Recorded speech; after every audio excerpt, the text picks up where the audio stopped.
27 de octubre, San Anselmo, monologión. Digamos primero dos o tres cositas de San Anselmo. ¿Alguien sabe quién era San Anselmo? No. Menciona la historia de la filosofía de Coplestone. ¿Cómo? Lo menciona. Lo leíste en la historia de la filosofía. Sí. En el mismo capítulo en que menciona el problema de los universales, menciona también. Junto a Abelardo, lo menciona de pasada junto a Abelardo. Sí. Pero ahí en esa parte nos da una biografía, claro, porque la biografía la da aparte. Vamos a dar como un paso atrás, porque Anselmo es anterior a Abelardo. Es como una generación anterior a Abelardo. Nace en 1033. Y nace en Aosta. Por eso se le llama Anselmo de Aosta, entre otras cosas, porque después fue a otros lugares y ella asumió también los nombres, porque como después fue a Francia, fue abad del monasterio de Bec en Normandía. Entonces después lo llamaron los franceses Anselmo de Bec. Y después fue nombrado arzobispo de Canterbury. Y entonces los ingleses lo llaman Anselmo de Canterbury. Los italianos lo llaman Anselmo de Aosta. Aosta está en realidad ahora en Italia, pero en esa época prácticamente era uno de los reinos del sur de Francia, porque Francia no era un reino unificado. O sea, existía el reino de Francia en el norte, en torno a París, pero después en el sur había otros reinos independientes. Era uno de los varios reinos independientes. Y él era hijo de un noble longobardo, podría decirse italiano. Los longobardos habían invadido Italia como un par de siglos antes. Lo sabemos por el nombre, porque se llamaba Gundulfo. Y su madre, en cambio, era una princesa diríamos francesa, o burgunda, borgoñona, no sé, la Burgundia. Y bueno, entonces él era un aristócrata, tuvo una educación bastante, digamos, severa, bastante completa, al parecer demasiado severa porque se enfermó en un momento dado. Y su mamá ahí lo estuvo después cuidando y se recuperó. Pero bueno, además del preceptor, era el padre, que al parecer era muy severo, y siempre tuvo como mala relación con él. Y empeoró la relación cuando Anselmo declaró que quería hacerse monje. Y el padre no quiso porque él era como el heredero en el fondo del nombre, que digamos quería que fuera militar, ¿no? Y entonces, bueno, la situación fue haciéndose más tensa hasta que al final Anselmo decidió simplemente irse.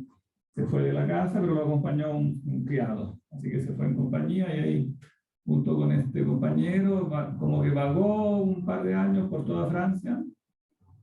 Un poco que era un poco la moda, o sea, sucedía con los jóvenes de ese tiempo, porque como no, o sea, a no ser que uno ya se insertara en la carrera militar o en la vida religiosa, si no, se andaba buscando fortuna, digamos, era una cosa normal que anduviera como vagabundeando incluso por años, ¿no? Hasta que finalmente sí encontró un monasterio que le gustó, y bueno, porque también buscaba un monasterio donde hubiera una escuela. En el monasterio de Bec había un maestro famoso que era Lanfranco, que era también un italiano, Lanfranco de Pavía.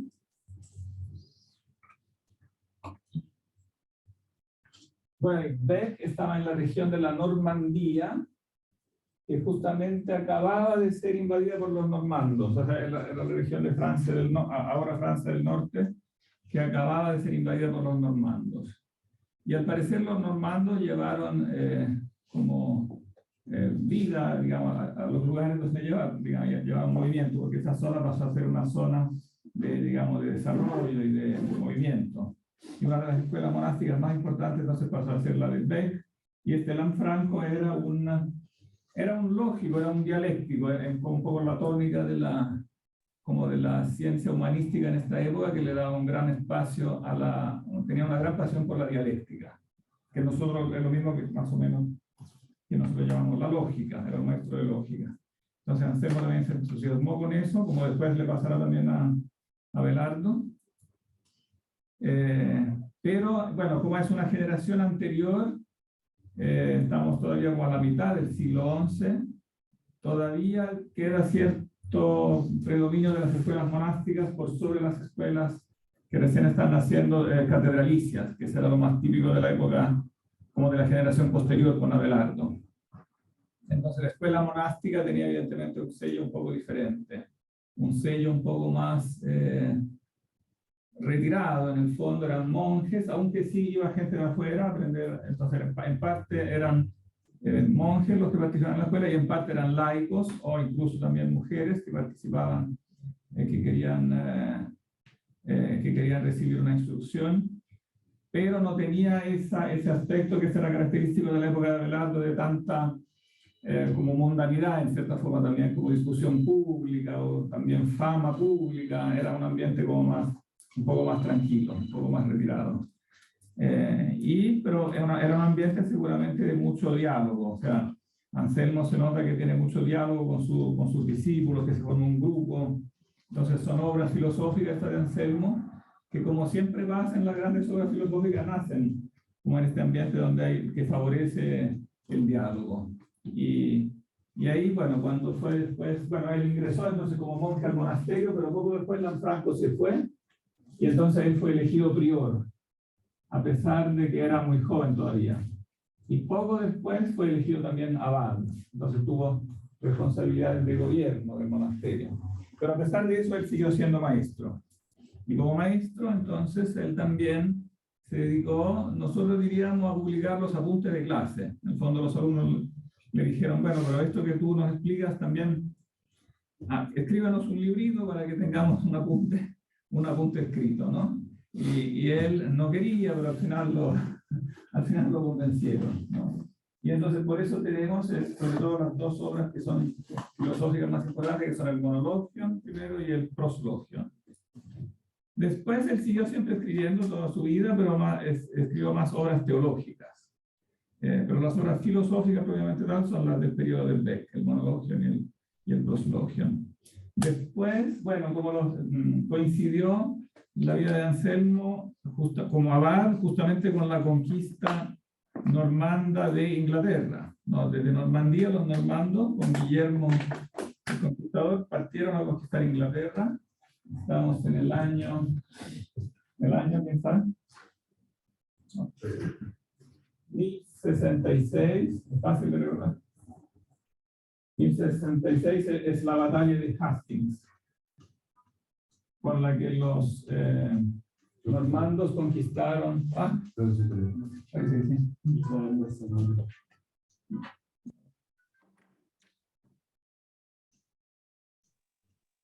En inglés, a los anglosajones.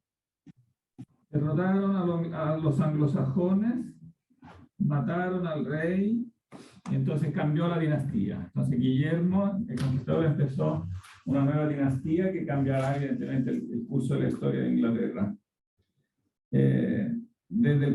Cambió también la cultura de Inglaterra, ¿no? Porque los normandos, como tenían este contacto con Francia, entonces Inglaterra ya no fue solamente anglosajona, como era antes, sino que se produjo una mezcla entre la cultura anglosajona y la cultura francesa, ¿no? De ahí que el inglés después, el inglés tal como lo conocemos hasta ahora, si bien es un idioma evidentemente germánico, pero absorbió muchas palabras francesas, ¿no? Es un idioma casi mitad y mitad. Incluso la mayoría, si uno cuenta todas las palabras, la mayoría son palabras latinas. Es un idioma casi más neolatino, sobre todo por las palabras de la cultura. La corte misma inglesa habló francés durante mucho tiempo, ¿no? Después se fue formando el inglés en la época moderna, ¿no? Pero en la época medieval la corte inglesa hablaba francés. Bueno, y por supuesto siempre mantuvo, o sea, siempre, sobre todo en estos primeros tiempos después de la conquista, mantenía un fuerte contacto con Normandía, con la zona de donde habían venido los normandos a conquistar Inglaterra. Y por lo tanto, bueno, primero Lanfranco, que había estado en Bec, fue llamado a ser arzobispo de Canterbury, y cuando se jubiló Lanfranco, entonces también Anselmo fue de visita a Inglaterra, y el rey también valoró sus cualidades y quiso que él también fuera, digamos, le sucediera como arzobispo de Canterbury. Él no quería, porque ser arzobispo significaba también renunciar un poco a su relativa paz monástica, a pesar que como abad la paz no era tanta, pero como arzobispo seguramente iba a ser mucho peor. Entonces, él no quería, pero finalmente lo convencieron. Y bueno, le tocó un trabajo bastante duro como arzobispo de Canterbury, porque era además, claro, no solo era arzobispo, sino que era el principal arzobispo del país, de este reino que se estaba prácticamente formando, que estaba en rápido ascenso, y cuyo rey también entonces tenía fuerte personalidad, digamos, tanto Guillermo el Conquistador como también su hijo, Guillermo II, y evidentemente los reyes de esta época lo que también quieren es tener lo más posible control del territorio, etcétera, y por lo tanto también control de la iglesia.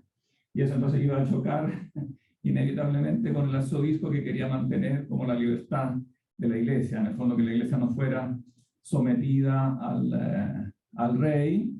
Y entonces se produjo un conflicto menos famoso, pero igual, prácticamente igual al que se produjo en el continente, ¿no? Entre el emperador, el rey de Alemania, que era emperador del Sacro Imperio, y el Papa, también el mismo conflicto entre el rey de Inglaterra y el arzobispo. Evidentemente que estaba más alejado de Roma, para el Papa era todavía más difícil, digamos, acceder ahí, y el rey se preocupaba de impedir que accediera. O sea, lo que quería el rey en el fondo era él mismo tratar con el Papa como los nombramientos de los obispos, y no que estuvieran en mano todos del arzobispo de Canterbury, que estuvieran en directo contacto con el Papa. Entonces él se preocupaba de que el arzobispo de Canterbury tuviera el menos contacto posible con el Papa, ¿no? Y era el problema de las investiduras, ¿no? De las investiduras feudales, que los obispos tenían que ser investidos, entonces, por el arzobispo, según el arzobispo, y por el rey, según el rey, ¿no? O sea, cada uno quería básicamente que la investidura recayera en sus manos, y eso provocaba un conflicto hasta el punto que Anselmo fue exiliado 2 veces por este motivo.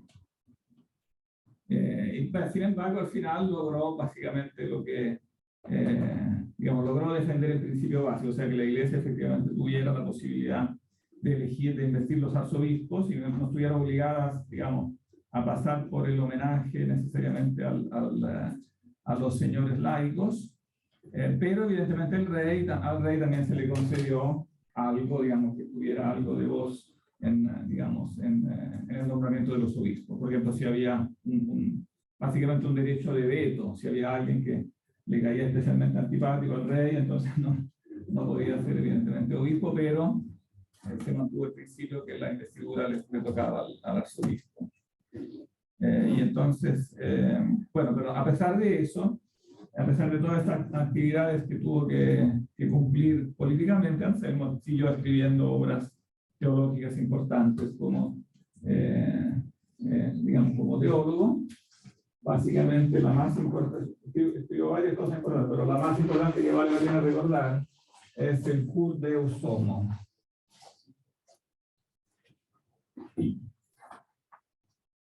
Que ya en el título refleja un poco todo el espíritu de la investigación de Anselmo. ¿Por qué Dios se hace hombre? ¿Qué implica ese título? En el fondo implica querer darle una respuesta racional de hasta qué punto se puede investigar racionalmente nuestro aspecto racional de la teología.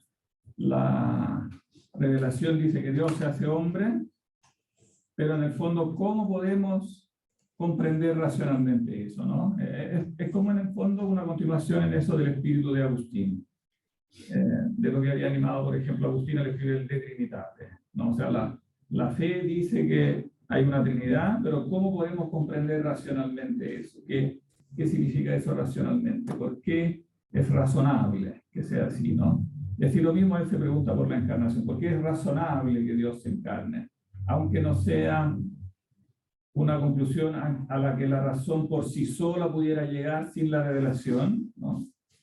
Pero habiendo sabido por la revelación que Dios se encarna, podemos preguntarnos, bueno, ¿por qué? ¿Cuál es la razón? Aunque nuestra respuesta pueda no ser evidentemente completa, sea siempre limitada, pero al menos intentar investigar eso.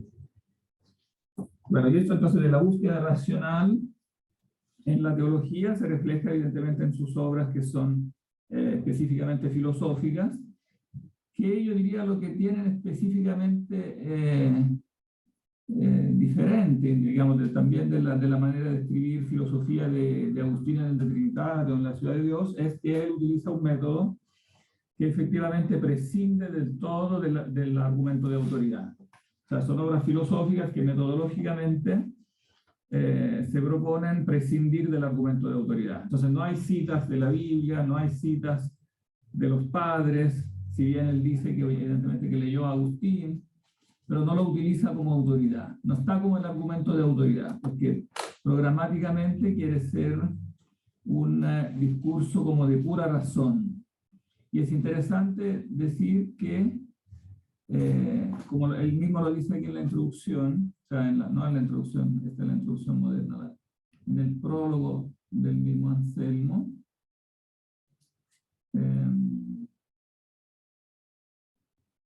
vale la pena quizás leer a este punto, leámoslo directamente, porque él lo dice, lo explica bien.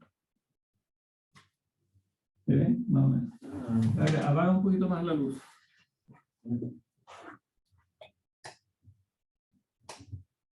Ahí sí.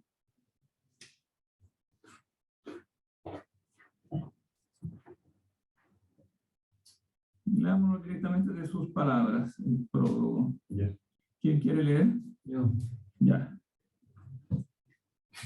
Algunos hermanos me han pedido con frecuencia y con instancias que les ponga por escrito y en forma de meditación ciertas ideas que yo les había comunicado en una conversación familiar sobre el método que se ha de seguir para meditar sobre la esencia divina y otros temas afines a esto. Consultando más bien su deseo que la facilidad de la ejecución o la medida de mis propias fuerzas, me trazaron el plan de mi escrito, pidiéndome que no me apoyase en la autoridad de las Sagradas Escrituras y que expusiera, por medio de un estilo claro y argumentos al alcance de todos, las conclusiones de cada una de nuestras investigaciones. Que fuese fiel, en fin, a las reglas de una discusión simple y que no buscase otra prueba que la que resalta espontáneamente del encadenamiento necesario de los procedimientos de la razón y de la evidencia de la verdad. También han querido que no me desdeñase de responder a las objeciones de los simples y aún de los necios. Por mucho tiempo me rehusé, y midiendo esta empresa con mis fuerzas, no dejé de encontrar numerosas razones para excusarme. Porque cuanto mayores eran sus exigencias, más para que hiciese fácil esa materia, tanto más aumentaba para mí la dificultad con sus deseos. Vencido finalmente por la molesta importunidad de sus oraciones, y por su piadoso y respetable celo, más que contrariado por la dificultad del tema y la debilidad de mi espíritu, consentí, por el cariño que le tengo, en realizar tan exactamente como pueda el plan que me habían trazado. Lo que más me decidió fue la esperanza de que este escrito no sería conocido más que de aquellos que me lo habían pedido y que muy pronto, cansados de leerle, no tardarían en sepultar en el desprecio y el olvido una obra hecha más para que dejasen de molestarme con sus instancias que para satisfacer competentemente su justa curiosidad. Pero ha ocurrido, no sé cómo, y contra mi esperanza, que han sacado copias del manuscrito para aprendérselo de memoria y conservarlo por tiempo largo. No solamente los hermanos, sino también otras personas en gran número. Al examinarlo de nuevo, escrupulosamente, no he hallado en él nada que no se ajuste rigurosamente a los escritos de los santos padres y principalmente de San Agustín. Si alguien, pues, encontrase en Si alguien puede encontrarse en este opúsculo alguna opinión novedosa, sospechosa o contraria a la verdad, que no me trate enseguida como un innovador o apóstol de la mentira, que lea atentamente el tratado de San Agustín sobre la Trinidad y que juzgue mi escrito según el de este Santo Padre. Cuando digo que se podía considerar a la Trinidad como tres substancias, he seguido la opinión de los griegos, que admiten tres substancias en una esencia, compartiendo la misma fe que nosotros, que confesamos tres personas en una substancia, porque entienden por substancia en Dios lo que entendemos por persona. En cuanto a todo lo que yo digo, lo presento suponiendo un hombre que examina y busca en la soledad de su pensamiento lo que en un principio no había comprendido. Tal era el voto de los hermanos y el deseo que yo quería satisfacer. Por lo demás, ruego instancias a aquel que transcriba esta obra que tenga cuidado en encabezarla con este prólogo, porque tiene su utilidad para la inteligencia de lo que sigue, el saber en qué intención y de qué manera ha sido escrita esta disertación. Pienso además que el que lea este prólogo no se dejaría llevar de un juicio apasionado si encuentra en él algún principio contrario a sus opiniones. Muy interesante este prólogo. ¿Por qué es interesante? Resumiendo. Evidencia sus influencias y el propósito del texto. Claro que no es tan simple. Pero tú ya te cansaste leyendo, así que hay alguien más. Ya. Me dio risa que dice que es más para que lo dejen de molestar que para otra cosa. Claro, más para que lo dejen de molestar que para otra cosa. Eso es muy interesante, ¿no? Porque indica... Que Andrew se siente identificado. Claro, pero evidentemente habla bien de los discípulos, ¿no? Que tienen muchas ganas de... Habla de un ambiente en que los alumnos no son muy inquietos, ¿no? Son muy activos. Lo obligan, incluso le trazan el plan. Dicen, nosotros te escribimos el índice, ¿no? Le trazan el plan de lo que tú tienes que escribir y tú lo escribes, ¿no?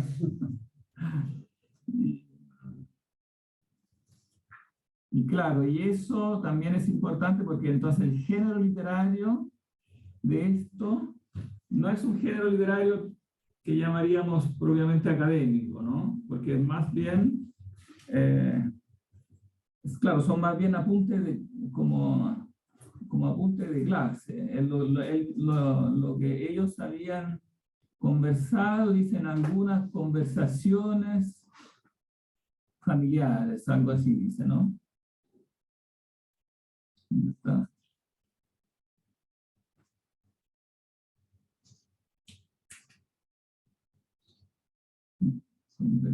Hablaba antes de eso, de la... En cada...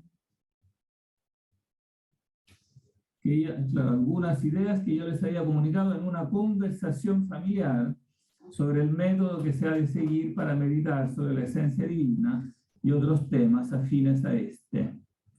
Claro, seguramente no había da la impresión que no había como una asignatura específica, como curso de esencia divina, como demostración de la existencia de Dios, como una asignación, sino que probablemente la clase era de lógica, de gramática, ¿no? Y después de ahí, conversando fuera de la clase, etcétera, en la conversación familiar, digamos, nos salió este tema, y él entonces indica algunos elementos, y ellos entonces quieren que como que ordene estos elementos, pero manteniéndose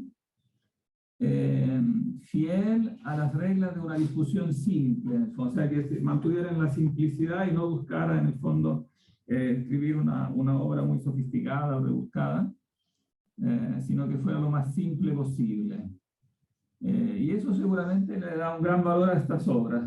Yo por eso también las elijo, porque tienen la gran ventaja, que es como raro, digamos, que uno tenga acceso a una obra de un filósofo que sea evidentemente profundo, pero que al mismo tiempo mantenga como esta simplicidad, ¿no? Todo él lo expone de una manera muy simple, pero evidentemente también recalcando la fuerza del encadenamiento, digamos, que se resaltara bien, ¿no? Lo que se resalta del encadenamiento necesario de los procedimientos de la razón, o sea, se fundan los argumentos más fuertes, más sólidos, ¿no? No dice muchas cosas, pero las que dice son bien sólidas, ¿no? Son pocas pero buenas, pocas pero sólidas.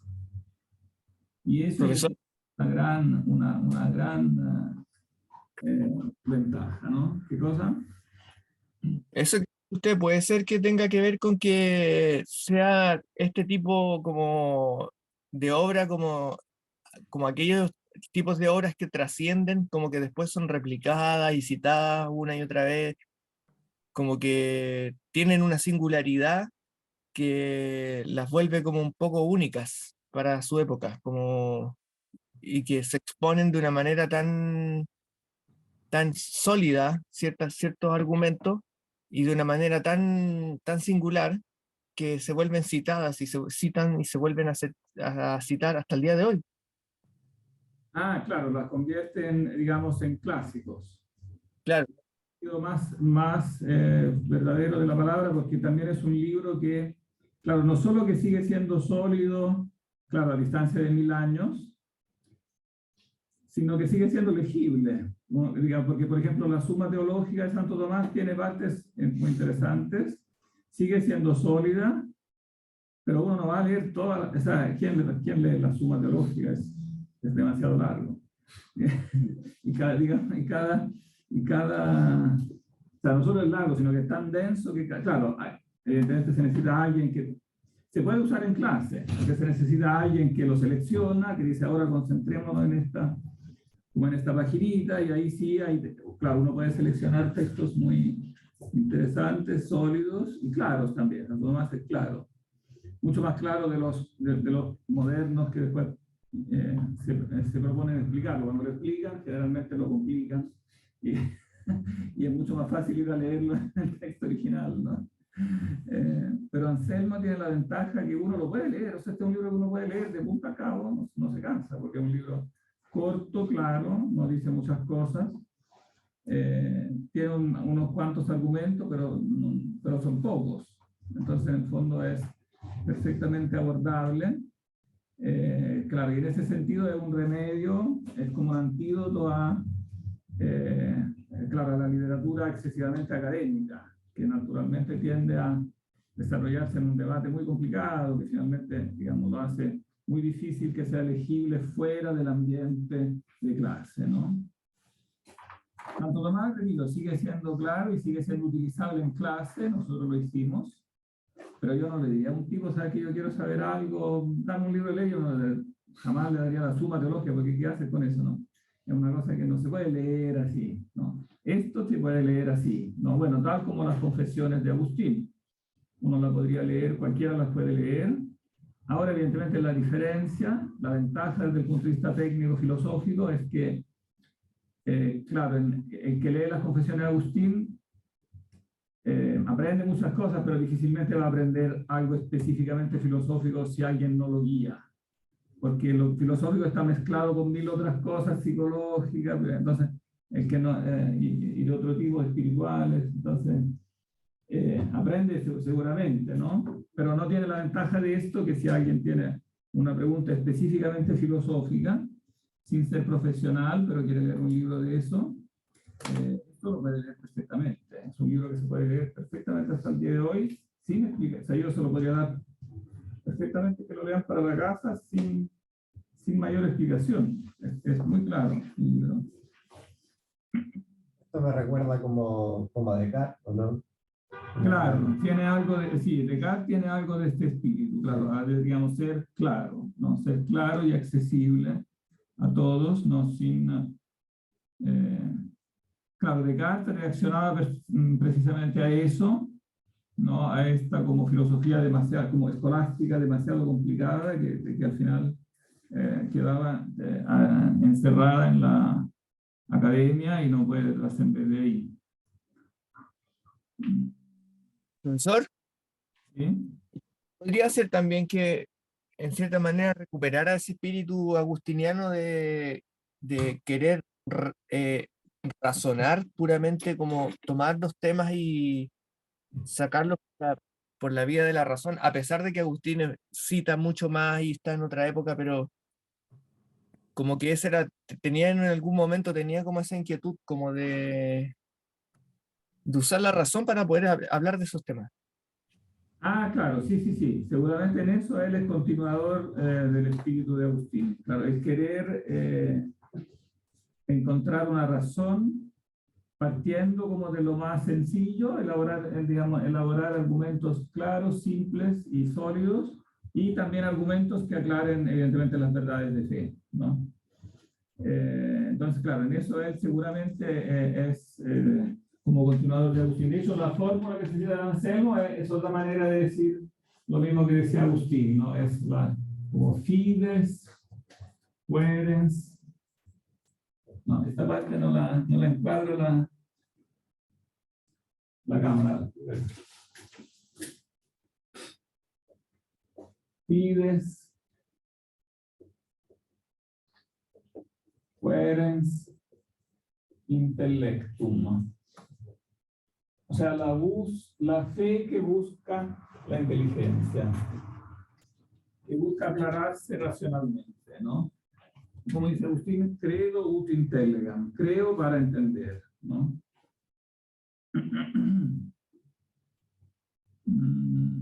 Bien. Oh, bueno, eso no quita. No, a diferencia de Descartes, claro, aquí vale la pena destacar una línea donde él claramente no es cartesiano, ¿no?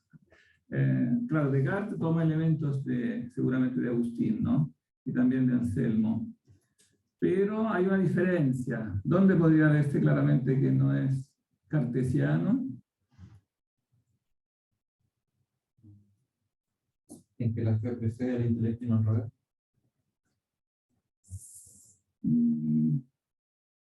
Sí, aunque eso no tiene que tomarse necesariamente en el sentido de que precede en un sentido lógico, ¿eh? No es que preceda en un sentido lógico, pero sí acompaña la inteligencia en el sentido que se valora lo que es la autoridad, ¿no? Él dice, en el fondo, esto yo lo escribí razonando, simplemente con la pura razón, pero después cuando lo revisé bien, o sea, tratando de ver si tenía algo que no concordaba con lo que decía, en este caso la autoridad, bueno, en general la autoridad de los santos padres, aunque principalmente es la de Agustín, ¿no? Entonces esta idea de la autoridad es algo distinto al espíritu propiamente como racionalista cartesiano. Porque tenemos que entendernos sobre la definición de lo que definimos como racionalista, ¿no? Porque podemos decir, bueno, Anselmo tiene una gran confianza en la razón, entonces algunos dicen es racionalista, pero yo no definiría así racionalista, porque este sufijo ista o ismo como que le da un matiz negativo. Entonces, es distinto ser racional a ser racionalista. ¿Qué quiero decir con racionalista en este sentido negativo? ¿Entienden? Es un poco un tema que fue transversal a lo que explicamos de los universales. Cuando hablamos a veces de idealismo, o sea, es la confianza en la razón, pero llevada al punto de... Bueno, al menos el racionalismo posterior, ya ilustrado es como que se puede llegar al conocimiento verdadero solo por medio de la razón, o por medio de la sola razón. Claro, por medio de la sola razón, y yo me atrevería a especificar un poco más, por medio de la sola razón puntual de una persona o un grupo de personas en un cierto momento. Porque en el fondo la tradición o la autoridad también es racional, ¿no? Pero manifiesta, digamos, la autoridad en el fondo es un consenso más amplio, que en el fondo toma en cuenta un grupo más amplio también, no solo geográficamente, sino que también cronológicamente, o sea, se toma en cuenta lo que se ha pensado durante un cierto número de siglos o milenios, y entonces, claro, también es un trabajo de la razón, pero que no pretende que una sola persona en un escritorio tenga un acceso tan directo como a la verdad, que entonces inmediatamente capte las verdades y las sepa entonces aplicar después. Entonces, ese es el racionalismo, o sea, es como una confianza en la razón llevada al punto extremo de pensar que yo con mi razón individual me encierro en un escritorio y entonces corrijo a todo el resto del mundo. Todos los demás estaban equivocados, pero llegué yo. Claro, eso es muy propio de la racionalidad moderna. Y por eso se habla de racionalismo más que nada en la filosofía moderna, claro, de Descartes en adelante. En Descartes es una especie de híbrido, porque él igual se inspira en muchos autores tradicionales, aunque después no lo dice o no lo cita, ¿no? Pero igual los leyó.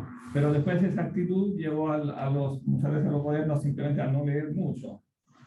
A los anteriores pensando que en el fondo uno podía fácilmente pensarlo todo de nuevo y salir con algo perfecto, así como de la noche a la mañana, ¿no?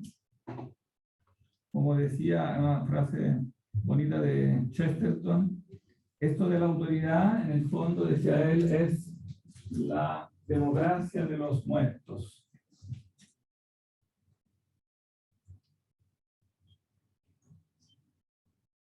O sea, en el sentido no que excluya a los vivos, sino que en el sentido que involucre en que digan su opinión también los que han venido antes, ¿no? O sea, que voten, pero no voten solo los que están aquí ahora, sino voten también los que vinieron antes. O sea, que aprendamos de la lección de los que han venido antes con una perspectiva amplia, ¿no?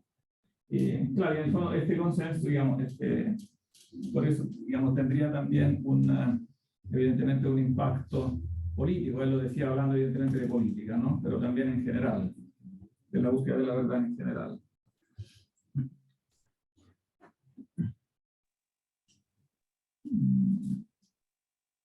En esa misma línea, perdón, hay quienes dicen que la línea de conservadora o de tradición son las que buscan cuidar lo que ganó la revolución.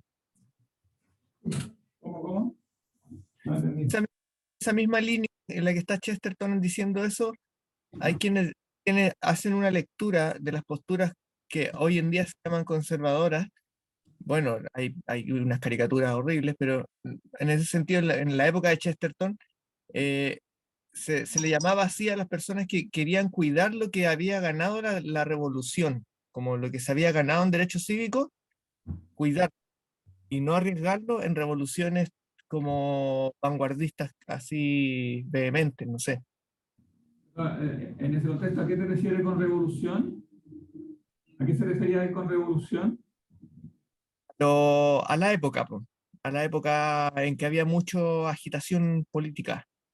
A la agitación política pues, contemporánea suya. Al comunismo, no sé, pues, había montones de vías que implicaban como hacer una tabula rasa, de borrar la tradición y crear el hombre nuevo. Claro, bueno, en ese sentido era racionalista, él veía como racionalista la Revolución Francesa, ¿no? Como Claro, viendo pero la en ese Ilustración sentido, pensaba eso, pensaba que en el fondo borrar todo lo que era viejo y con la luz de la razón, ¿no? Reconstruir un orden nuevo, ¿no? claro, entonces había personas que tenían una postura que podía aparecer La en luz de la razón. Nosotros hablamos mucho de luz de la razón, ¿no? La fórmula misma podría compartirla Agustín. Bien, Agustín diría, yo quiero construir la sociedad con la luz de la razón, ¿no? Pero es muy distinto imaginarse la luz de la razón en el sentido de que yo inmediatamente, con la luz de la razón, capte como de forma directa todo lo bueno y cómo hay que hacerlo, y otra cosa es pensar que la luz de la razón se va desarrollando y descubriendo, y entonces hay que estudiar la historia, y hay que estudiar la filosofía, etcétera, etcétera, ¿no?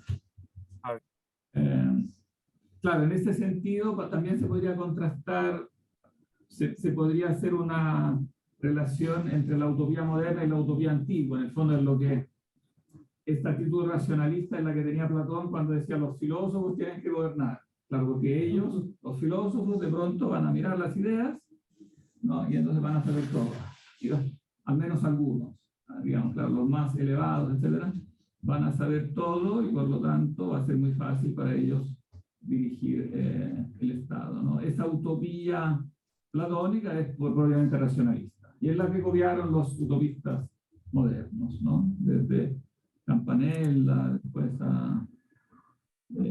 hasta Marx. Esa como idea de diseñar algo completamente nuevo de pronto, ¿no? Que seguramente va a funcionar, porque vamos a saber inmediatamente cómo funciona, ¿no? La realidad.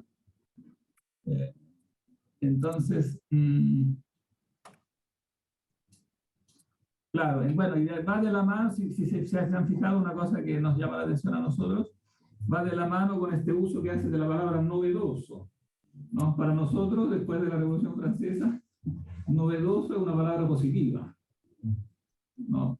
Para ellos, claro, el novedoso era una palabra negativa, uno era acusado de ser novedoso, ¿no? Ahora, si si yo escribo un libro de filosofía, el máximo halago que me pueden hacer es decir, qué novedoso, ¿no? Para Anselmo, claro, era un insulto. Algo novedoso es extraño, ¿no? ¿Por qué? O sea, ¿cómo es que tú pensaste algo que nadie había pensado antes? ¿Cómo, o sea, porque obviamente que la idea que uno haga un aporte es razonable, pero hacer un aporte no es lo mismo que ser novedoso en el conjunto, ¿no? O sea, decir algo como que extrañamente nunca se le había ocurrido a nadie.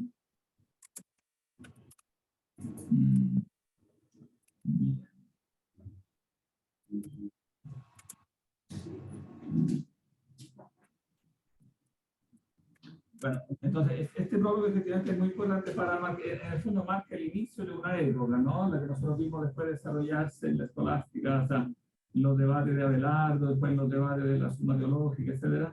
Evidentemente es un renacimiento de la búsqueda en este ámbito filosófico-teológico, que es evidentemente revolucionario, o sea, es volver no simplemente no transmitir la fe, no, sino que es volver a repensarla,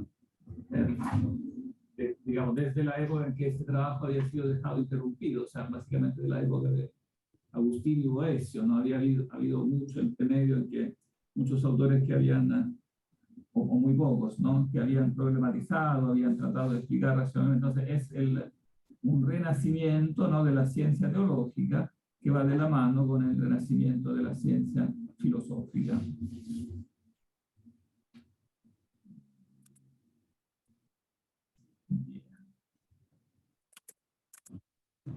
Dicho esto, podríamos entonces partir directamente con el argumento. Entonces, él parte directamente, sin más preámbulo, con la demostración de la existencia de Dios. Básicamente da un argumento, pero desglosado como en tres caminos paralelos, podríamos decir, que dicen cosas, digamos, bastante parecidas. Pero leamos al menos la primera. ¿Quién quiere partir? Yo puedo leer si quieres. Ya, perfecto.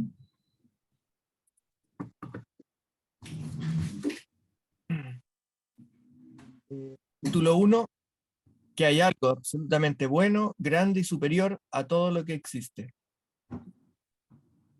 Si alguien ignora que existe una naturaleza única, superior a todo cuanto existe, se basta a sí misma en su eterna bienaventuranza y que por su omnipotente bondad da a cada criatura lo que hace que ella sea lo que es, y el que sea buena en algún aspecto, si ignora otros muchos puntos que necesariamente creemos sobre Dios y las criaturas, no importa que esta ignorancia venga de falta de instrucción o de falta de fe.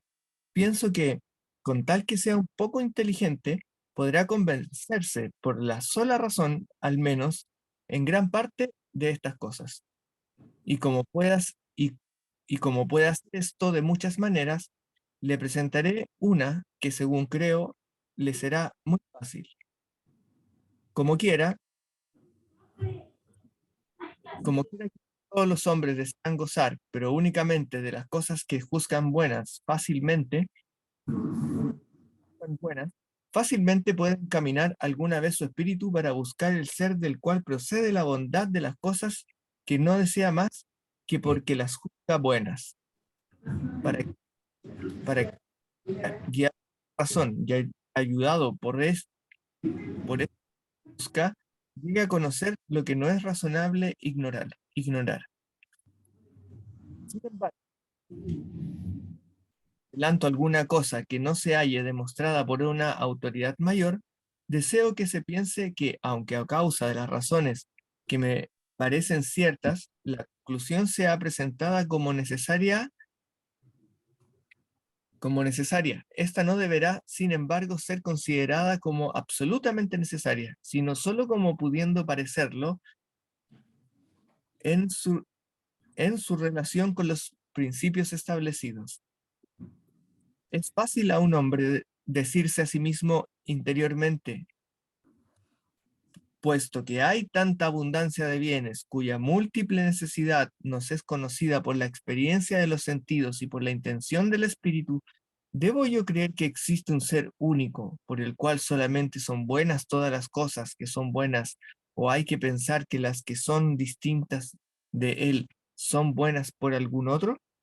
Es cierto y evidente para todo el que quiere prestar atención que todos los objetos entre los cuales existe una relación de más y menos o de igualdad son tales en virtud de una cosa que no es diferente, sino la misma en todos, sin que importe el caso, sin que importe al caso el que ésta se halle en ellos en proporción igual o desigual, porque todas las cosas que se dicen justas, las unas en relación a las otras, que sean más o menos igualmente justas, no pueden ser concebidas como justas más que por la justicia, que no puede ser distinta en los diversos objetos. Por consiguiente, como es cierto que todas las cosas buenas comparadas entre sí lo son igual o desigualmente, es menester que sean buenas por algo que se concibe idéntico en todas, aunque las diversas cosas buenas parecen a veces ser buenas por algo distinto, porque un caballo, por ejemplo, parece ser bueno por una cosa en cuanto es animoso, o por otra en cuanto es rápido, por- porque aunque se diga que es bueno por el valor, por la rapidez y por la rapidez, no parece sin embargo que la rapidez y el valor sean una misma cosa. Pero si un caballo es bueno porque es valiente y rápido, ¿por qué un ladrón valiente y rápido es malo? Por consiguiente, hay que decir más bien que así como un ladrón osado y rápido en su acción es malo porque es dañino, de igual modo un caballo decidido y rápido es bueno porque es útil. De ordinario, en efecto, no se, no se considera buena una cosa más que por razón de su utilidad, como la salud y lo que la favorece, como la belleza y lo que la fomenta. Pero como lo prueba incontestablemente la razón, ya puesta en evidencia, es también necesario que todo lo que es útil u honesto, si es también, si es verdaderamente bueno, sea bueno por aquello precisamente por lo cual es bueno todo lo que es. Ahora bien, ¿quién podría dudar que aquello por lo cual es bueno todo lo que es bueno no sea un gran bien? Este bien es bueno por sí mismo, puesto que todo bien viene por él. Síguese que todos los otros bienes proceden de otro que ellos. Síguese que todos los otros bienes proceden de otro que, perdón, leí lo ves en la misma línea, proceden de otro que ellos y que él solo es por sí mismo. El bien que, el bien que viene de otro no es, pues, este ser es sola, No, es no, atrás de la línea. No es igual. al bien que es bueno por sí, ni mayor que él. Solamente, pues, este ser soberanamente, porque es bueno por sí, porque solamente es supremo, el que supera de tal modo a los otros, que no tiene ni igual ni superior. Pero lo que es soberanamente bueno es también soberanamente grande. Existe pues un ser soberanamente bueno y soberanamente grande, es decir, absolutamente superior a todo lo que existe. Bien.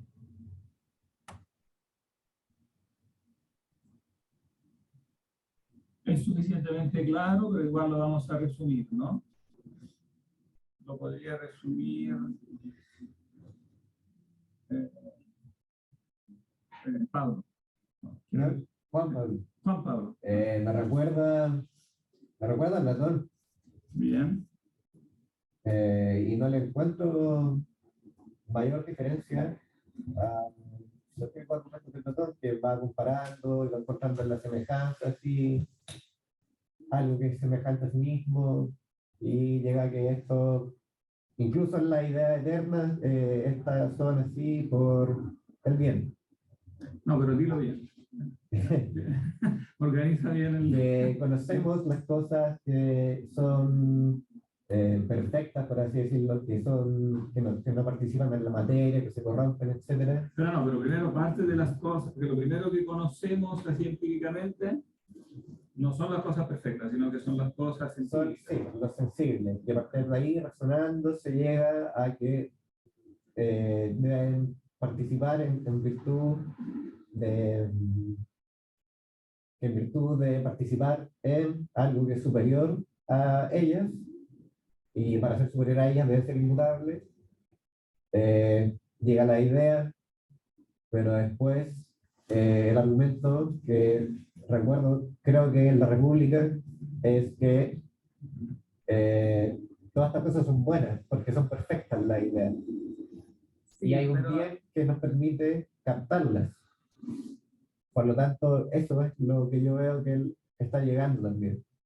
Pero se concentra en un determinado tipo de ideas. Aquí no habla de las ideas como en general, sino que hay un determinado tipo de ideas. Hace como una selección de ideas. Lo que hace bueno a las distintas cosas. Claro, en otras palabras, no está hablando de los universales específicos. No está diciendo, por ejemplo, todos los gatos participan de la idea de gatos, sino que está hablando no de los universales específicos, sino de los, ni tampoco de los genéricos, o sea, ni específicos ni genéricos, no, sino que de ese tipo más restringido de universales que son Las cualidades. ¿pero qué tipo de cualidades? Morales. No, o sea, es más amplio que eso. Los accidentes. No, ¿cuál es el concepto? Aquí habla de un concepto, ¿no? O sea, de un universal, del cual participan todas las cosas que nosotros buscamos, ¿no? Nosotros amamos las cosas que son buenas, claro. Amamos las cosas que son buenas. Entonces amamos los bienes. Y todos los bienes, entonces, son bienes porque participan de una única, de un único universal bien, ¿no? Pero este universal bien no es un universal como los otros. ¿Qué tiene diferencia? El universal bien con los universales genéricos y específicos.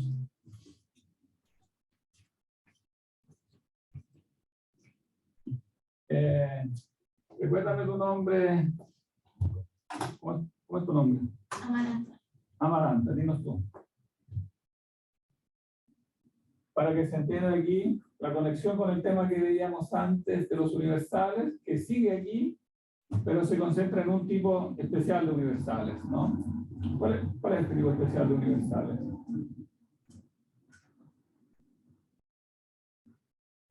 ¿Qué tiene diferencia el universal bien del universal caballo?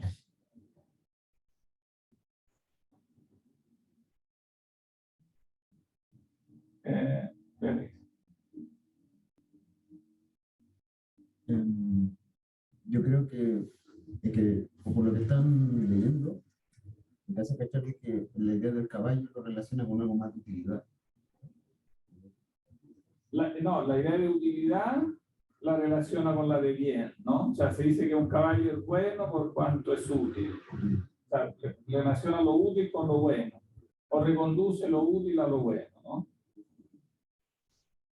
Pero lo bueno es algo que se predica de una clase de entes que es diferente a las clases como específicas y genéricas, ¿no? O sea, el concepto de caballo se predica de todos los caballos, pero el concepto de bien se predica Es más general de todos los bienes que son todos, que son en definitiva todos los entes. O sea, tiene esta característica que es universal en el sentido estricto de la palabra. Se predica de todos los entes. Bueno, de hecho, después en el capítulo siguiente lo podemos anticipar ya a la referencia a la idea de ser. Es universal Predica por de todos excelencia. los seres, claro que es. Pero de eso se predica de todos los entes, en tanto aceptemos que el mal no es un predicado, ¿no? Que no- No, claro, el mal no es, o sea, no es que no sea un predicado, es un predicado, Pero no es, claro, pero no indica sustancia. Claro, se predica de todas las sustancias. Pero si aceptáramos que el mal fuera, entonces el bien, tanto el bien como el mal se predicarían de todos los gentes. Ah, claro, pero primero tendrías que defender Claro. que el mal es una sustancia, claro. Claro, claro. Aquí eso él no entra en eso porque lo da por supuesto. Sí, en otra obra lo retoma, que es el de Casu Diaboli, la caída del diablo. Claro, porque ahí analizando el tema del diablo, el diablo es malo, cómo se explica que es malo, si lo creó Dios, y entonces ahí vuelve a analizar el tema del mal. Y nosotros vamos a leer una partida de eso, claro, que es importante para complementar. Profesor, tengo una duda. Satanás, el diablo, Lucifer, como se puede llamar, ¿aparece en las Sagradas Escrituras mencionadas? Sí, sí, claro. No muchísimo, pero sí. Pero sí aparece, sí. ¿Y aparece el método de su caída también? Aparece la caída en pocos pasajes, sí, aparece en un famoso pasaje del Apocalipsis, donde se dice que se produce una batalla entre los ángeles buenos y malos, Miguel, y los ángeles buenos que pelean contra los malos, y los malos son precipitados, claro, son como que caen.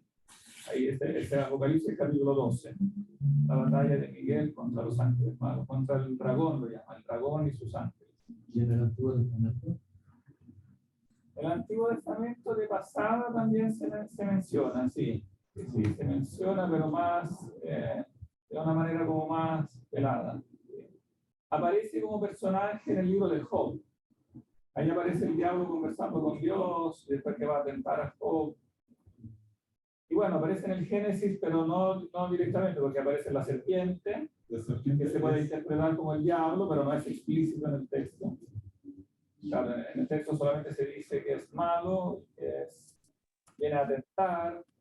Y las tentaciones del desierto, perdón. Evidentemente se presta a interpretarse en ese sentido, pero no es explícito, claro, no se dice explícitamente. Bueno, claro, el diablo aparece, claro, en el texto fundamental de las tentaciones de Cristo. El diablo viene a tentar a Cristo. Claro, ya aparece. Y después hay una frase de Jesús en el Evangelio de Lucas donde dice: vi a Satanás caer del cielo. Cuando él manda a los discípulos a predicar, y los discípulos vuelven diciendo que habían tenido éxito, y Jesús les dice: sí, vi a Satanás caer del cielo. O sea, como que habían logrado una derrota de Satanás, digamos. Entonces, y en el Antiguo Testamento hay un pasaje famoso, pero tampoco es explícito, pero que tradicionalmente se ha interpretado también como la caída del diablo, que es el pasaje de Ezequiel sobre el príncipe de Tiro, que es, en un nivel literal, habla de la caída del príncipe de Tiro, que era el más rico de los reyes y el más poderoso, etc. Y de pronto cayó.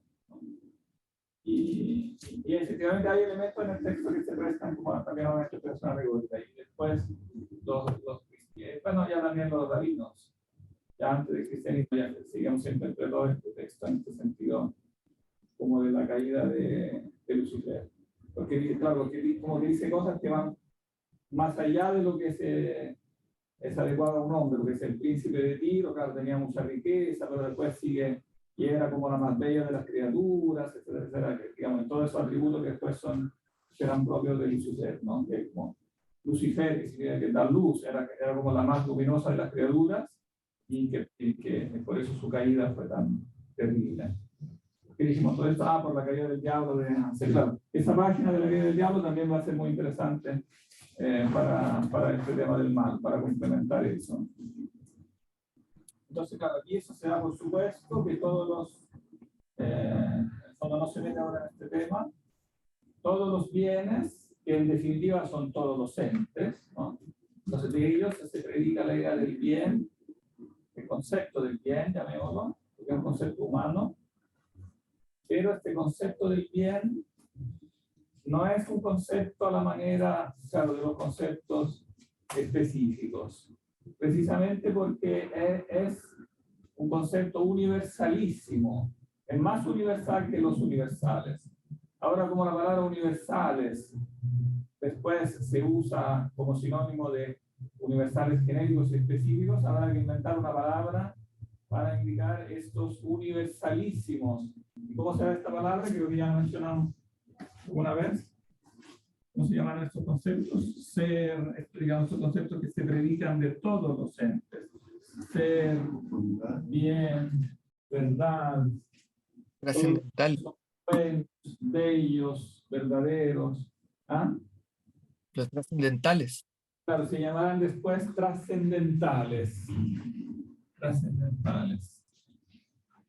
¿Lo que significa trascendentales?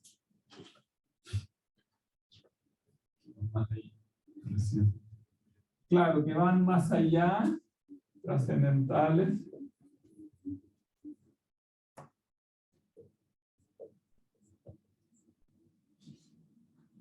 Y que entonces tienen algo distinto también en cuanto a la formación en la mente humana con respecto a los conceptos genéricos y específicos. ¿Cuál es su diferencia? O sea, porque estos trascendentales nosotros los predicamos de los entes como sin mayor investigación, o sea, ¿cómo decirlo? Sin necesidad de gran profundización científica, porque para construir los conceptos de las especies tenemos que estudiar las cosas, tenemos que observar largamente las cosas, ¿no? Pero en cambio la predicación de estos derivados es como espontánea, ¿no? O sea, como que la mente humana espontáneamente dice, esto es una cosa. A un niño no necesitan explicarle el concepto de cosa, necesitan explicarle el concepto de dinosaurio. Él le va a preguntar, ¿qué es el dinosaurio? ¿Qué es esto? ¿Qué es lo otro? Pero el qué significa la palabra qué, o qué significa la palabra es, eso nunca yo he escuchado a un niño preguntar eso. ¿Qué significa el verbo ser? ¿O qué significa la palabra qué? ¿O qué significa la palabra cosa? Eso lo entiende espontáneamente. Lo cual significa que eso se conecta entonces a la conclusión que estos trascendentales, además de ser universalísimos, están en la mente humana de una manera, por decirlo así, innata, a priori, claro, lo que después se llamará a priori, natural, innato, son todos sinónimos. O sea, son conceptos que en la mente están, que, claro, en cuanto la experiencia proporciona como un objeto, la mente humana se lo aplica espontáneamente. Y dice, esto es una cosa, esto es bueno. O sea, son como un principio, tienen la característica de ser como un principio necesario de cada actividad del pensamiento. ¿Eso los diferencia? Claro, digamos, tienen la característica que los aplicamos a las cosas espontáneamente, como si que nadie nos enseña en cierto sentido. O si quieres, sí necesitamos que alguien nos enseñe, pero es lo primero que el signo nos despierta en la mente. Entonces es algo que está en la mente y que no necesita, por decir así, formarse, sí, sino que necesita simplemente despertarse por un signo o por un impulso sensorial. O sea, necesitamos siempre un impulso de alguna manera externo, pero este impulso como que los despierta en nosotros como si ya estuvieran. O sea, todo funciona como si ya estuvieran ahí. Nadie le mete en la cabeza a los niños la idea de cosa, la idea de ser, la idea de bien. Ellos se preguntan si algo es bueno o malo y no preguntan qué significa bueno. No se necesita explicar eso. No se necesita ni tampoco se puede. Porque son conceptos. ¿Cuál es la otra característica que tienen estos conceptos? ¿Por qué no se pueden explicar? Cierto, más de que son simples y después se componen y después los tenemos que simplificar también. Porque ellos como conceptos son simples. Como son simples, no se pueden definir. Porque definir es... O agregando otra cosa. Claro, definir es contrastar algo más universal con algo más particular. Definir es decir, la vaca es un cuadrúpedo, es decir, como se dice canónicamente, el género próximo y la diferencia específica. O sea, tiene que ser algo incluido en un género más universal y después tú indicas la diferencia específica. Entonces dice, no sé, el hombre es un animal racional, o el fierro es un metal de estas características. Entonces dice, el género próximo a la diferencia específica. Pero en este caso no hay ni género ni diferencia, sino que son predicados de todos los seres universalmente, y esta predicación, por lo tanto, es simple. Simple. O sea, estas nociones son simples, no se pueden definir. No se pueden definir. ¿Sí, verdad? Bueno, todavía tenemos. Profesor, estos trascendentales es la misma definición de trascendental que utiliza posteriormente los idealistas alemanes, como Kant, cuando habla de trascendentales. Sé que trascendente y trascendental son cosas diferentes, pero ¿está utilizando el mismo concepto de trascendental o Lo toma de los escolásticos, pero no lo usa exactamente en el mismo sentido.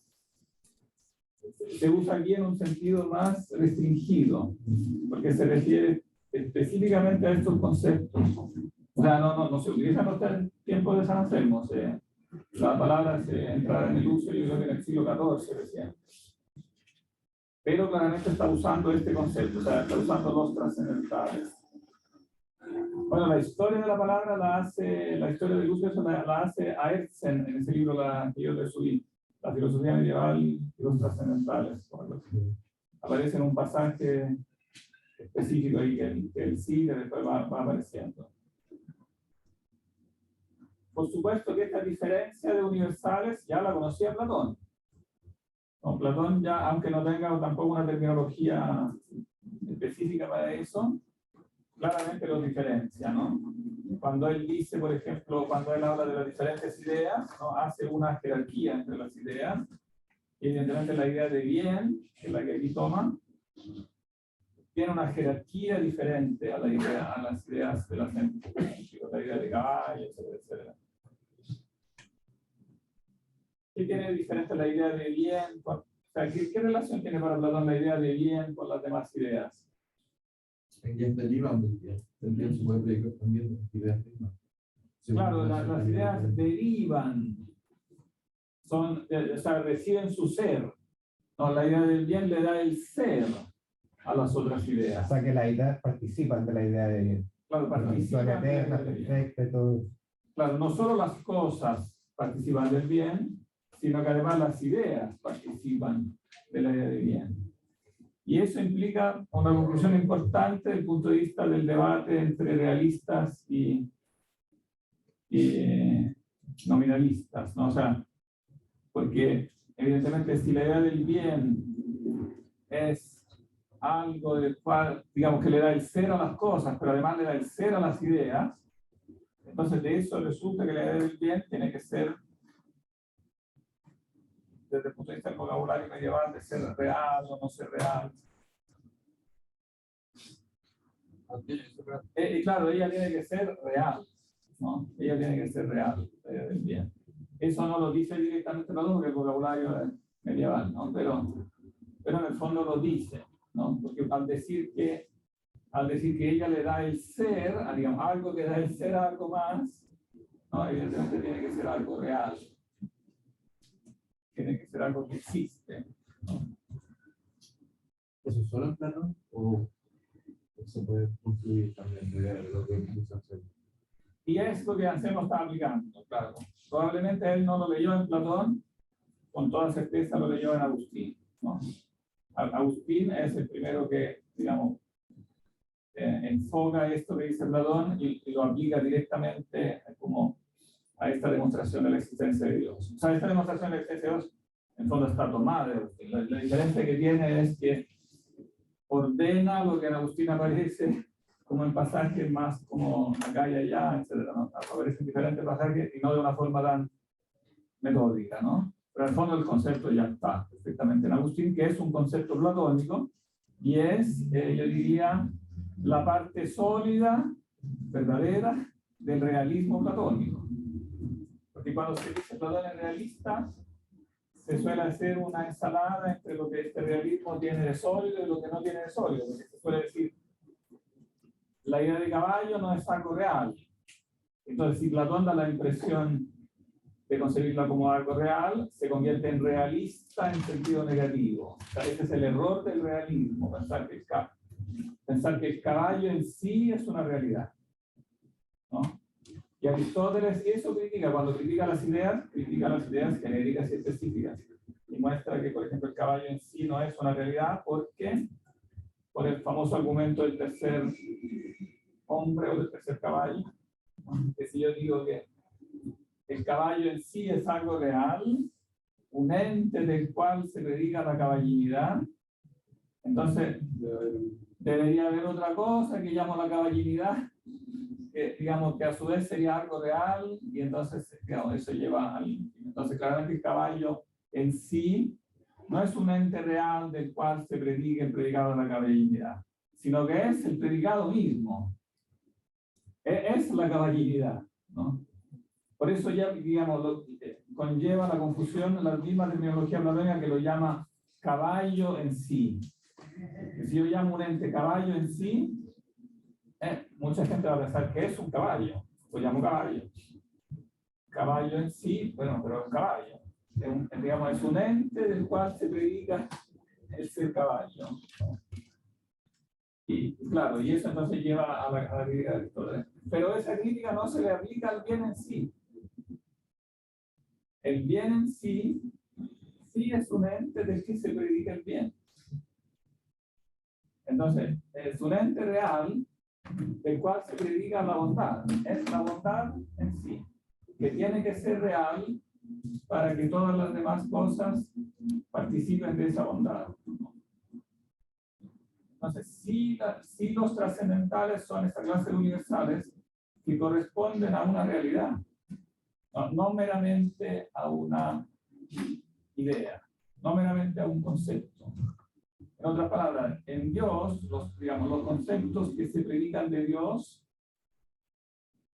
podría decirse que se autopredican. O sea, Dios es la bondad. No es que de Él se predique la bondad como si la participara de otro. Porque si no, no sería Dios. Porque Dios, digamos, por la definición, tiene que ser el sumo ser, el primer principio. Entonces, lo que se predica del primer principio tiene que predicarse de un modo real, porque si no, lo estaría participando de otro ser anterior. Entonces, por eso es falsa la acusación que se le hace a Anselmo cuando se dice que es realista. Porque ¿qué significa que es realista? Si por realista se entiende a alguien que dice que los universales genéricos y específicos son reales, eso para nada es Anselmo. Nunca Anselmo dice eso, jamás. Al contrario, cuando hablará del verbo, después en el monologio, dirá cosas que son claramente antirrealistas, que muestran que él tiene muy claro que las ideas en el verbo no son otros tantos entes reales. Pero si por realista se entiende que hay ciertos universales que sí reenvían a la última realidad, entonces él es realista, pero eso no es correcto llamarlo realismo. Si por realismo entendemos el error de decir que los universales genéricos y específicos, sino que es la cara, digamos, correcta, es la verdad de la postura realista, aquello que tiene de verdad, digamos que los conceptos últimamente tienen que referirse a una realidad. Porque si no, los conceptos no se sabría de dónde salen, no tendrían un origen ontológico. O sea, así tal como no habría explicación de las cosas, del origen de las cosas que participan del ser, tampoco habría explicación del origen de los conceptos, que vienen de un primer concepto que últimamente tiene que ser, entonces, algo referido a algo real. Porque además, hay otra cosa que hay que notar. Este ente del cual últimamente se predican los trascendentales dijimos que se predican de las cosas, ¿no? Pero además se predican de la primera realidad.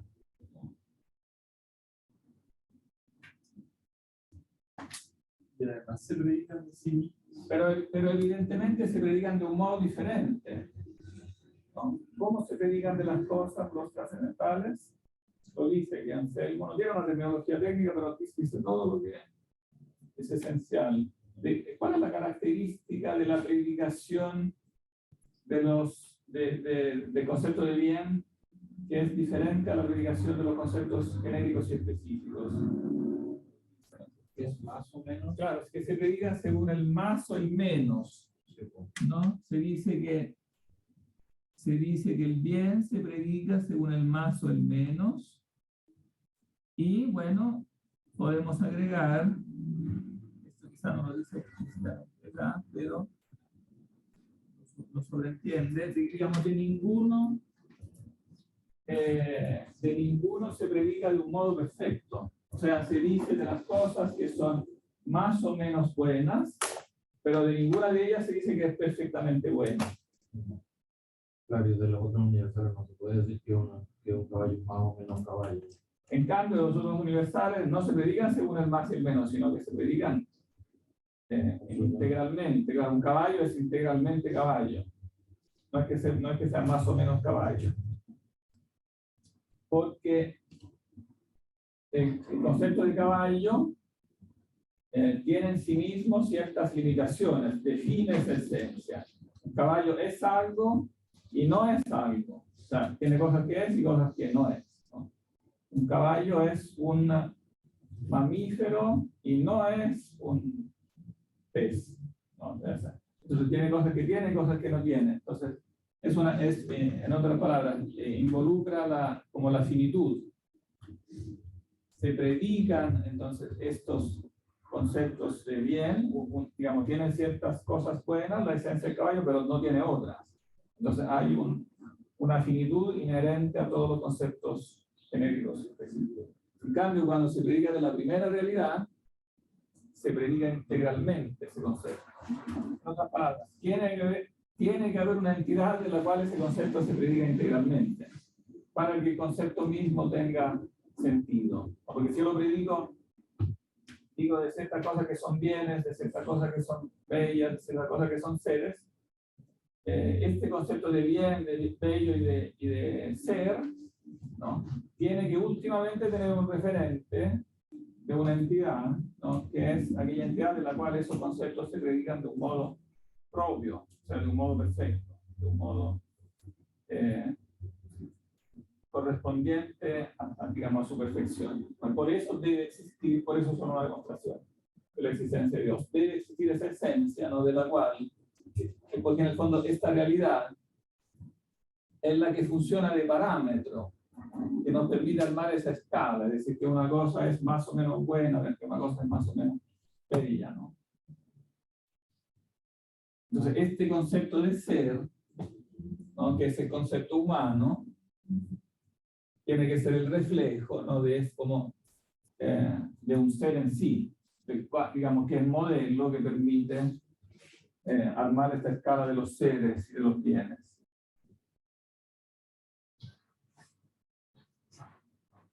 Ya estamos pasados, sí, tenemos que terminar porque tiene que convertirse la clase antes que llegue el profesor.